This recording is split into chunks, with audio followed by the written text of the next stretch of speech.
See this? Yes. Gateway Proposition Management. Okay. Great. So Matt Jacobs, Community Government Relations Manager, Kaiser Permanente. Most of you know me, and if you don't, you've seen me on Zoom before. So hello again. And you're here talking a little bit about our statewide propositions, and I'll talk a little bit about our one San Mateo ballot measure at the end here. But I really want to start talking about kind of the general atmosphere this year. First of all, this is the smallest number of ballot measures we've had on the ballot in almost 50 years, if not more. So in a sense, that's, hey, we get a reprieve. It's nice, fewer ballot measures, but you know, they're all spending a ton of money. So all we see on television, if we're watching any sporting events, are ballot measure, you know, ads and more ads and more ads. So it feels like it's not less this year, but it actually is. So there's only 7 this year. And there we go. And I'll just start going numerically. So first is Proposition 1. Proposition 1 was a late ad, and it was put on by the legislature, so they got to pick their number. So they gave it the number 1. And it is a proposed state amendment to the state constitution that would prevent interference with reproductive freedom and basically enshrine in the state constitution the right to an abortion and contraception. So this is, it really wouldn't change the status quo, what we currently have in the state of California, but it would enshrine in the constitution that there is choice for an abortion and contraception in the state constitution, so that can't change in the state. Or if it were to change, it would have to be a major, another proposition just like this, and be very, very, very hard to do. So it basically enshrines in law and in the state constitution the right to an abortion and contraception. It's basically just a response to the Roe versus Wade overturning in June, and the state legislature got it on the ballot in about 2 weeks. It was one of the fastest things I've ever seen run through the state legislature. So they worked really pretty hard on that to get that on the ballot this time around, to really kind of say to the world that this is how California feels. So it's pretty straightforward there, whether or not you want it to be enshrined in the Constitution or not. If it doesn't pass, there's not going to be a huge change, because the laws currently in the state of California allow for this. So there shouldn't be any change to the status quo if it passes, or if it doesn't pass. And if it passes, it's, you know, kind of put in stone in a sense. So does anybody have any questions on that? Sometimes I can't see hands when I'm presenting, so I'm just leaving it to that. Okay, that's my easy one in terms of pretty easy to explain. Propositions 26 and 27, I'm combining them together because they're really weird and strange and complicated. So Prop 26 and 27, a couple of years ago, the Supreme Court, the US Supreme Court ruled that states can decide whether or not to allow for sports betting. And when I say sports betting, I mean, you know, betting on sporting events, not necessarily the whole, you know, fantasy football thing that you typically see where people get players and that type of stuff. That's a little more, that's a little different. But when it comes to sports betting, so betting on events, betting on games, boxing matches, all that type of thing. Previously, it had only been really allowed in Vegas, and states weren't really allowed to make the decision to do it. And now states have the right to choose whether or not to allow for sports gambling in their state. So fast forward a couple of years, and California is the largest state in the union, and there's a lot of money to be made. So a couple of different competing interests around sports betting have decided to put ballot measures on the ballot to try to legalize sports betting. And these are 2 different ways of doing it in the state. So Prop 26 is to allow for sports betting to occur in person at tribal casinos, specifically, and some racetracks. So Bay Meadows may or may not, or when I say Bay Meadows, I mean at the event center, may or may not be included in that. I don't know. But certain racetracks would be allowed to have sports betting other than horse racing. So you can go lose money on the 49ers, like probably everybody did in Vegas last week. So, but that would be on site on tribal lands at tribal casinos. Now, the other thing that it would allow for is dice games at tribal casinos. So if you've been really missing craps because you haven't been able to go to Vegas lately, this would allow for craps to be played at tribal casinos. Now, Prop 27 is online gaming, so it's the same law. If you can can you give me 5 minutes? Sorry, I need to take care of something really quick. I apologize. Can we move to the other presenter? Prop 27, the online gaming. This one is put on the ballot by DraftKings and FanDuel. They're the ones bankrolling it.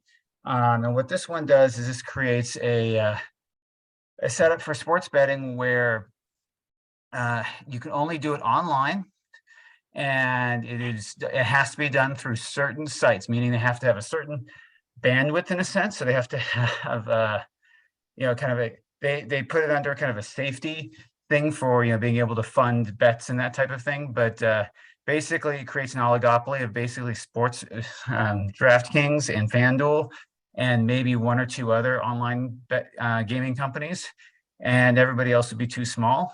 And it will benefit some tribes. There is a deal in there for that. And then the tax dollars, they have a certain set aside in the tax dollars that would come from this that would go toward housing and homelessness, but it's not very well defined. So nobody can really define what it is. I mean, it just goes towards housing and homelessness in the budget, but it's kind of, it's fairly vague. So both of them will create extra money for the state budget. But again, the main difference is one is for tribal casinos, and then the other is for online betting only. So I know we kind of had a 10-minute break there, so I'm sure somebody may have some questions on the first or second one. So I'll take a moment to catch my breath and take a couple questions. Any questions? No. Okay. All right.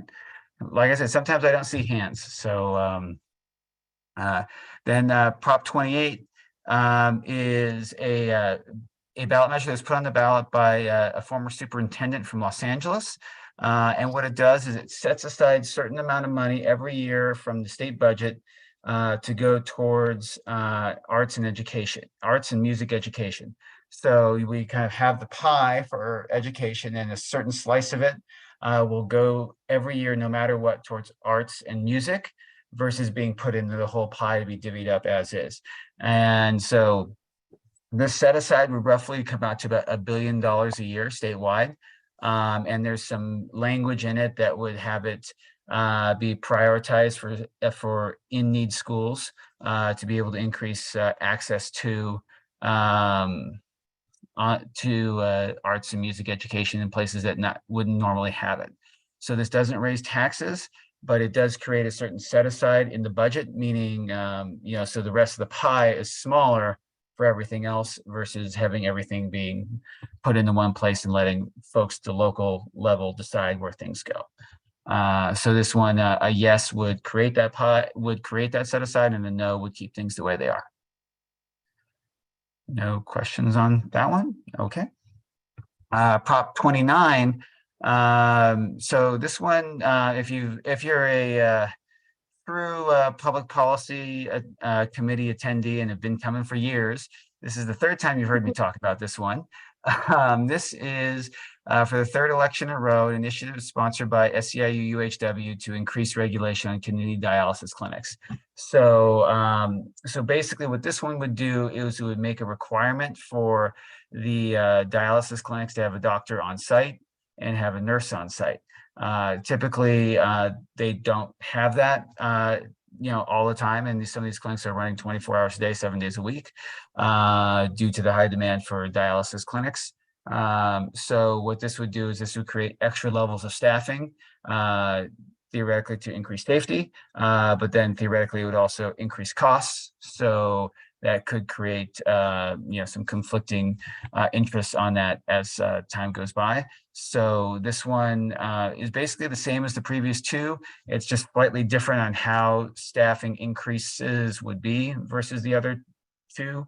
And this one, again, this would put it in state law that dialysis clinics would have to run this way. And it's being put on the ballot by SEIU UHW, who has been in constant conflict with the dialysis clinics, on behalf of their workers for years. So this is the third time in a row. This time it seems like the quietest time. The first two were incredibly expensive ballot measures. This time around, it feels like there's just feels like there's less going on with it, but that's just maybe because I haven't been able to watch any TV lately. um, Matt, if yeah, I could ask the question, yeah, please. does this solve a problem we have or don't have? It depends who you ask. Yeah, if you ask the dialysis clinics, they'll tell you there's no problem. We're getting as many people through as possible, and we're meeting all the safety requirements required by the state of California. If you ask SEIU, UHW, who's put this on the ballot, they'll tell you that the current situation is not safe, and that people are dying in dialysis clinics, and they're in an unsafe situation, and they need more staffing there at times, so they're in a safer, more comfortable environment. So, the question, it really comes down to, kind of where you feel things are. Most people don't go into dialysis clinics, so, most folks don't really know what's going on in there. But, if you're gonna, I'll be straight up, if you're gonna increase staffing, you're going to increase costs. If you're going to increase costs, that's going to probably make it harder for people to get dialysis. Is California unique in not having doctors and nurses currently, or No. other states are similar? No, this is the dialysis clinics in California, from my understanding, are very similar to other states currently. Thank you. Sure. Any other questions? Okay. And again, on Prop 29, this is, the previous two times voters did not support these measures. And I can leave it up to you to figure out why or how, or, I'm trying to be as impartial here as I can. But I am going to be partial on one, but not the next one. The next one I will be impartial again. Prop 30. This is an environmental measure. It's actually being funded largely by Lyft, and it puts a 1.75% tax on on Californians earning $2 million or more per year, and it really is going to fund rebates for buying electric cars and increasing the state's vehicle charging infrastructure. So really, and then this tax measure, it would only be for 20 years, so it would sunset in 2043. Now, this one's actually become fairly controversial because, as most of you know, the state power brokers are pretty much all Democrats, and they've actually started to split off on this one, with some opposing and some supporting. The majority support, but some pretty high-profile folks are in opposition, such as the governor. And the reason that is because this is bankrolled by Lyft. They're covering the vast majority of the pro side of this. And the reason they're doing so is that California has another law that we're going to stop the sale of gas-powered vehicles by 2035. And many of their drivers are folks who are probably not able to afford an electric car. So by helping those folks get access to electric cars with these rebates, it'll be able to help their business model succeed by having their folks be able to get cars without them having to give them more money to get cars, if that makes sense. So the governor is kind of in opposition to it because he thinks the state would be bankrolling Lyft's drivers when Lyft should be doing it. But that's some of the opposition, and then most of the support is, well, we need the infrastructure. And we do have this law in the books. People are going to need access to electric cars, and we're going to need rebates. And as we get more electric cars on the roads, we need more and more infrastructure. So those are kind of both sides of this argument, and people are kind of going both ways on it. Any questions on this one? Really? Wow. Okay. I figured there'd be questions on this one. Okay. And then the last statewide ballot measure is the one I will actually be nonpartisan until I become partisan on it, because my organization is in full support of this measure. So Proposition 31 is a referendum on legislation signed by Governor Newsom back in 2020, Senate Bill 793, which was written by our own former state senator, Jerry Hill. And it basically banned the sale and distribution of flavored tobacco throughout the state of California. And then a referendum was filed following its passage. So the law has not come into effect. So what you've seen happen during that time is many individual cities and many within our own county have gone and passed their own local law saying banning the sale of flavored tobacco within their own cities.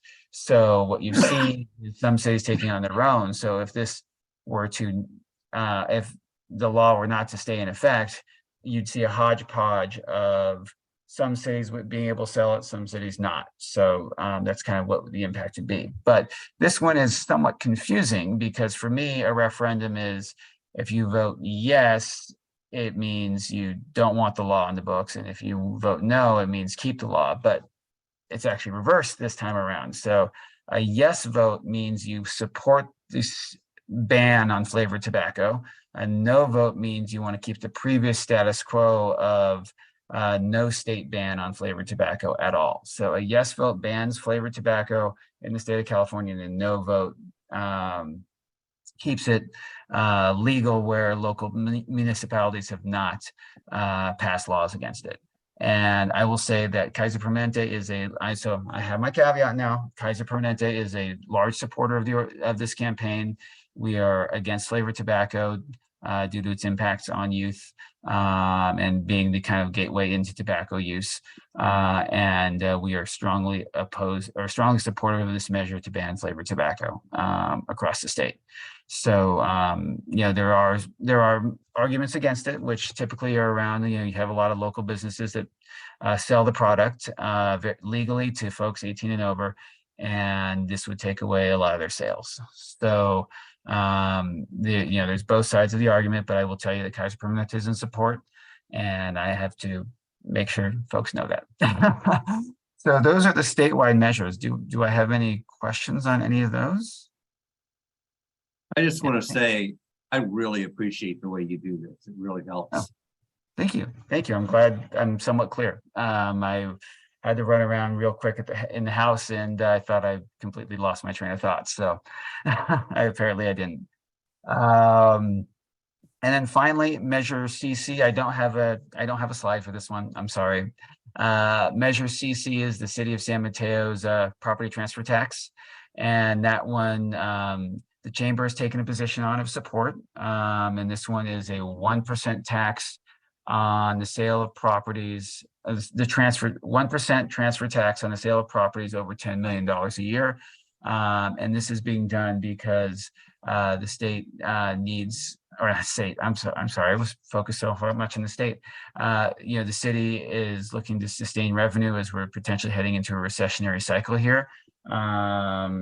And this will maintain services throughout the city with those funds. So that's why it's being put on the ballot. And Jennifer can correct me on that if I'm wrong, but that's how I've interpreted it. And this will only impact sales on properties of over $10 million. So if you're looking to buy a house, it shouldn't impact that unless you're a lot wealthier than me, which some of you may be. Are there any questions on that one? Jennifer, did I miss anything on that last one? Did not. Okay.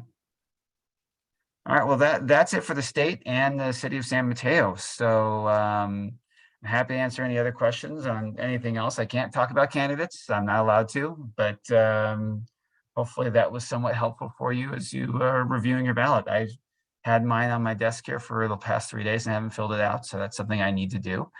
And thank you again for your patience with me having to run off to take care of something. I appreciate that. Matt,